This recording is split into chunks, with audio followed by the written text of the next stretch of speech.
బాకీ న్యూస్ దాదాపు నెల రోజుల క్రితం అంబర్పేటలో తాగుబోతుల వల్ల రోడ్డు ప్రమాదంలో గాయపడి అప్పటి నుంచి ఆసుపత్రిలో చికిత్స పొందుతున్న సంజన ఆరోగ్య పరిస్థితి మెరుగుపడింది.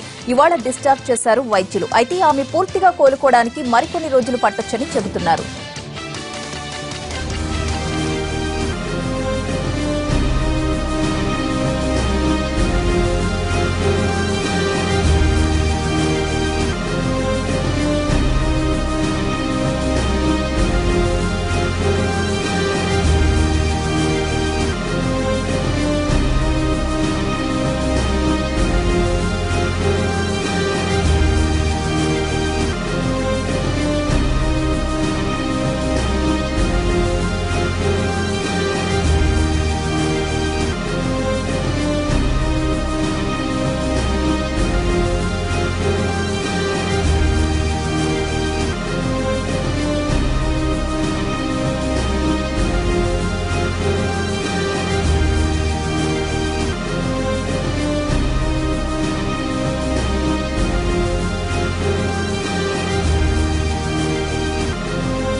She was found to have severe head injury, then she had lung injuries and spleen injury and the fractured femur. She was managed for head injury, whatever is to be done was done, and she was put on ventilator, and by the orthopedic surgeons she was treated for fractured femur. In addition to this, during the course of the hospital stay, she had a very stormy course. Sometimes she was showing some improvement, again she was going down. Slowly over a period of 10 days, we were able to get her off the ventilator, and slowly she has done a remarkable improvement.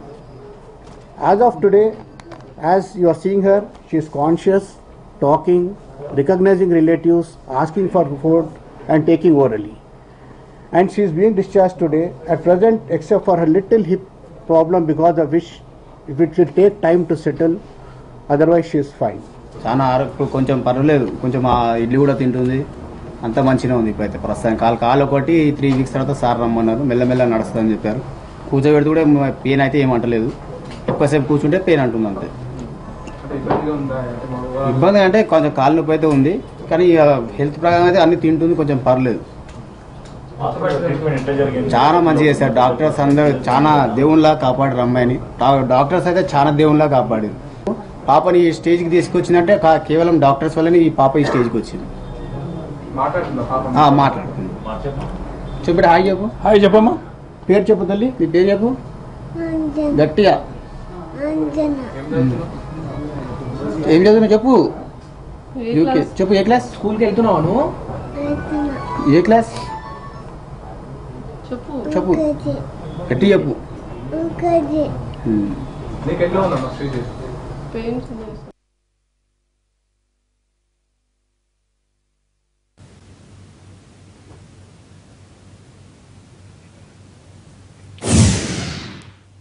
Hyderabad Banjara Hills లోని ministers quarters ముట్టడికి all India students federation ప్రయత్నించింది. విద్యారంగ సమస్యల్ని సర్కార్ పట్టించుకోవడం లేదని, fee reimbursement బకాయిలు వెంటనే విడుదల చేయాలని డిమాండ్ చేశారు ఆందోళనకారులు.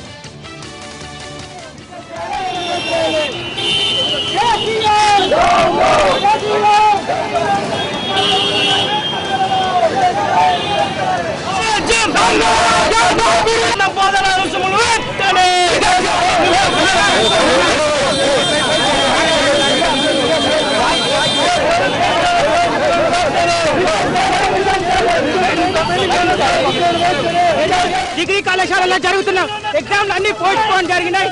పోస్ట్ పోన్ చేయడం చాలా సిగ్గుచేటు. తెలంగాణ వచ్చినాక కూడా బంగారు తెలంగాణ వచ్చినాక కూడా విద్యార్థులకు అన్యాయం జరగడం చాలా సిగ్గుచేటు. ఇప్పటికైనా సరే కొత్త సచివాలయ నిర్మాణానికి 100 కోట్లు ఖర్చు చేస్తున్న ప్రభుత్వం ఆ నిధులు విద్యారంగ అభివృద్ధికి వెచ్చిస్తే బాగుంటుందన్నారు. ముట్టడి యత్నంతో మినిస్టర్ క్వార్టర్స్ వద్ద పరిస్థితి ఉద్రిక్తంగా మారింది. దీంతో ఆందోళనకారులను అరెస్ట్ చేశారు పోలీసులు.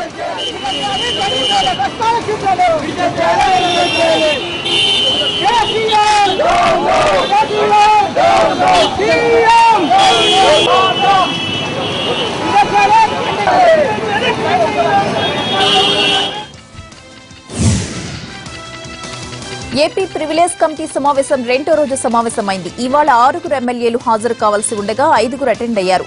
ఆళ్ల రామకృష్ణారెడ్డి, ముత్యాల నాయుడు, సునీల్ కుమార్, సంజీవయ్య, కంబాల జోగులు హాజరయ్యారు. మాచర్ల ఎమ్మెల్యే పిన్నెల్లి రామకృష్ణారెడ్డి విదేశీ పర్యటనలో ఉండడంతో ఆయన విచారణకు హాజరు కాలేదు.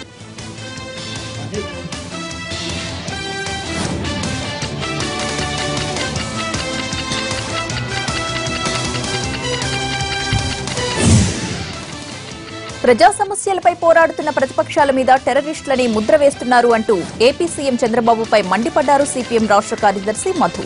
ఆ వ్యాఖ్యలను వెంటనే ఉపసంహరించుకోవాలని సూచించారు. విజయవాడలో కాలువకట్ట వాసులకు పట్టాలు ఇవ్వాలంటూ ప్రజా చైతన్య పాదయాత్ర నిర్వహించింది సిపిఎం. టీడీపీ ఎన్నికల హామీలను నెరవేర్చాలన్నారు మధు.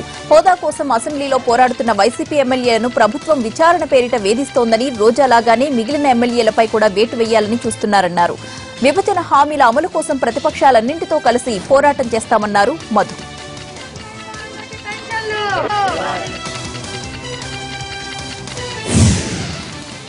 అనంత జిల్లా కదిరిలో కిడ్నాప్ ఘటన కలకలం రేపుతోంది. ఇందిరానగర్లో నివాసం ఉంటున్న 40 ఏళ్ల ప్రేమ్నాథ్ రెడ్డి ఇవాళ ఉదయం వాకింగ్ కు వెళుతూ ఉండగా 4 వ్యక్తులు అక్కటకాయించి మోటార్ బైక్లపై తీసుకువెళ్లారని బంధువులు చెబుతున్నారు. కడప జిల్లాకు చెందిన రాణా ప్రతాప్ రెడ్డితో 3 లక్షల రూపాయల లావాదేవీల విషయంలో ఈ ఘటన జరిగినట్లు ప్రేమ్నాథ్ రెడ్డి తండ్రి చెబుతున్నారు. గతంలో రాణా ప్రతాప్ రెడ్డి చంపుతానని బెదిరించినట్లుగా తెలిపారు. పోలీసులు ఈ ఘటనపై దర్యాప్తు చేపట్టారు.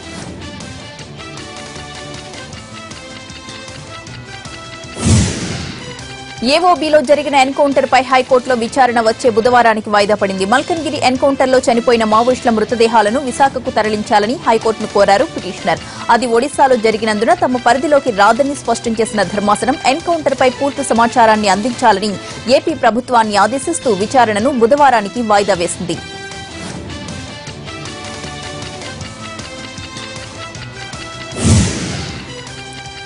ఇళ్లు వదిలి అడవిలో బతుకుతున్న అన్నలు ఇళ్లకు చేరాలంటూ ర్యాలీ నిర్వహించారు విశాఖ జిల్లా బాకూరు గ్రామస్తులు. తమ గ్రామానికి చెందిన కొందరు నక్సల్స్ ఉద్యమంలో చేరారని, వారంతా ఇంటికి రావాలని కోరారు. మీకోసం మీ కుటుంబం, మీ వాళ్లంతా ఎదురు చూస్తున్నారంటూ ప్లకార్డులు, ఫ్లెక్సీలు ప్రదర్శించారు. విశాఖ జిల్లా పోలీసుల సహకారంతో ఈ సద్భావన ర్యాలీ నిర్వహించారు.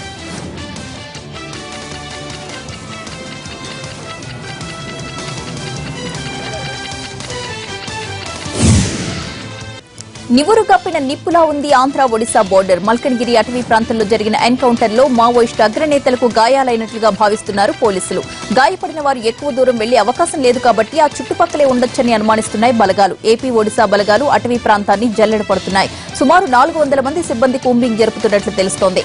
అటవీ ప్రాంతాలకు దగ్గరలో ఉన్న గ్రామాల్లోని ఆర్ఎంపీ వైద్యుల మీద కూడా పోలీసులు నిఘా పెట్టారు. గాయాలతో వచ్చే వారి వివరాలు తమకు తెలియజేయాలని సూచించారు. మరోవైపు చనిపోయిన వారు ఎవరెవరు అనే విషయంపై కూడా ఇంకా క్లారిటీ రాలేదు. ఇంకా మృతదేహాలను గుర్తించాలి పోలీసులు. నిన్న చనిపోయిన 4 మావోయిస్టులకు ఇవాళ పోస్ట్ మార్టం నిర్వహించనున్నారు.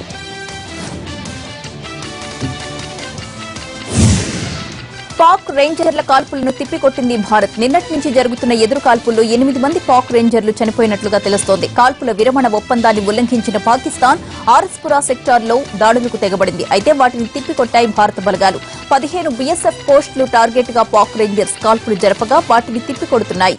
మరోవైపు ఇక పాక్ రేంజర్లు జరిపిన కాల్పుల్లో 11 మంది పౌరులు గాయపడ్డారు. వారిని వెంటనే సమీపంలోని ఆసుపత్రులకు తరలించారని తెలుస్తోంది. ఇళ్ల మీద కూడా విచక్షణ రహితంగా కాల్పులు జరుపుతున్నాయి పాక్ బలగాలు. దీంతో ఆర్ఎస్పురా ప్రాంతంలోని ప్రజలు ఇళ్లు వదిలి వలస వెళుతున్నారు.